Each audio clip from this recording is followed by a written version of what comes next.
Faut-il revenir à la police de proximité? C'est le sujet du grand référendum du jour sur Sud Radio de 10h à 11h. Avec nous, Daniel Chaumette, secrétaire général délégué d'unité SGPFO Police. Bonjour. Oui, bonjour. Bienvenue sur Sud Radio. Et Jean-Pierre Avrin, contrôleur général honoraire de la police nationale, ancien directeur départemental de la sécurité publique de Haute-Garonne. Bonjour. Oui, bonjour. Bienvenue sur Sud Radio. Je vais faire réagir Daniel Chaumette, Jean-Pierre Avrin. Daniel Chaumette, vous dites, en voyant ce sondage, que finalement, les pairs de la police de proximité avaient raison avec 20 ans d'avance? Oui, mais bien sûr, c'est d'une évidence absolue. D'abord, le lien entre une police dans un pays démocratique et sa population, c'est absolument essentiel. On fait pas de la sécurité contre les habitants, contre les citoyens. C'est absolument pas possible. C'est d'autant vrai aujourd'hui.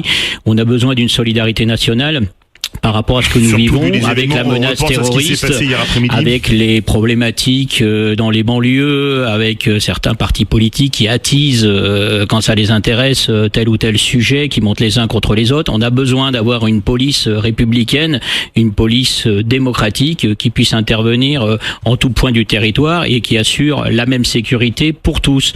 Le lien entre la police et la population, police service public, je vous rappelle, et on va faire de la sémantique, que nous sommes des gardiens de la paix. Ça a un sens quand même, ça a vraiment un sens.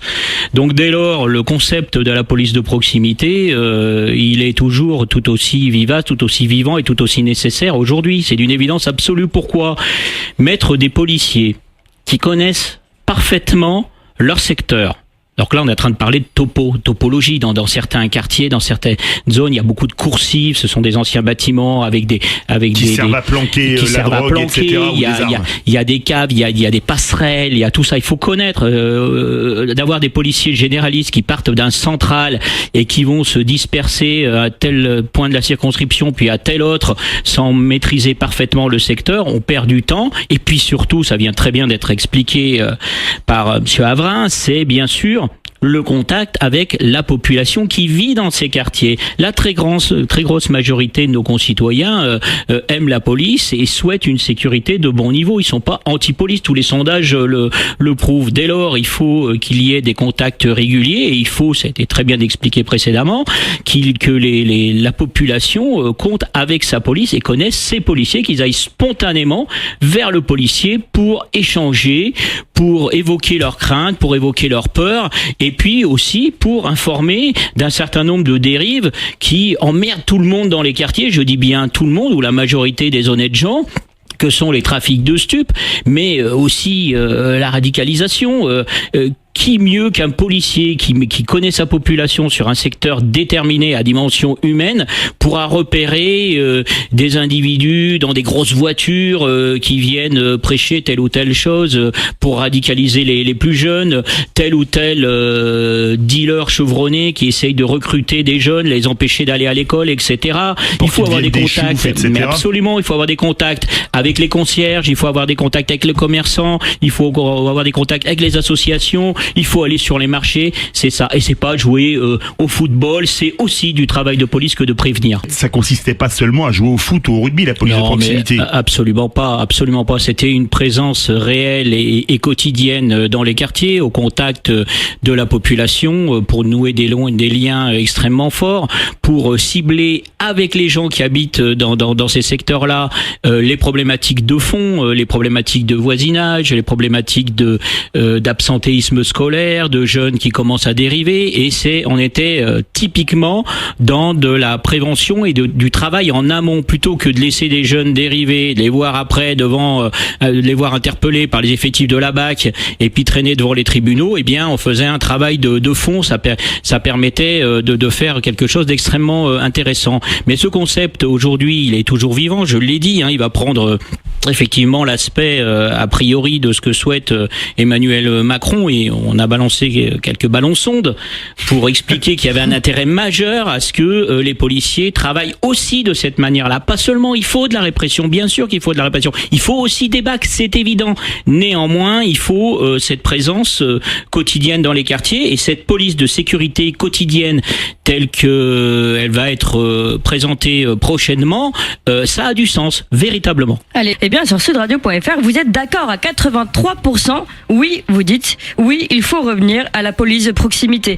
D'ailleurs, c'est très très proche du vote de Fiducial. C'était 84%. Oui, 84 au total, 75 pour le FN, 85 pour la gauche, 84 pour la droite et 95 pour En Marche. Voilà, donc 84 en général, donc on est très proche de 1% près, on est pile poil. De la consultation fiduciale. Et on a un petit commentaire de Christophe sur Twitter qui nous dit: les habitants de quartier subissent la délinquance. Si la police de proximité remet de l'ordre, oui, je suis pour. Si elle copine, non. Je vais faire réagir Daniel Chaumette, secrétaire général délégué de SGPFO Police.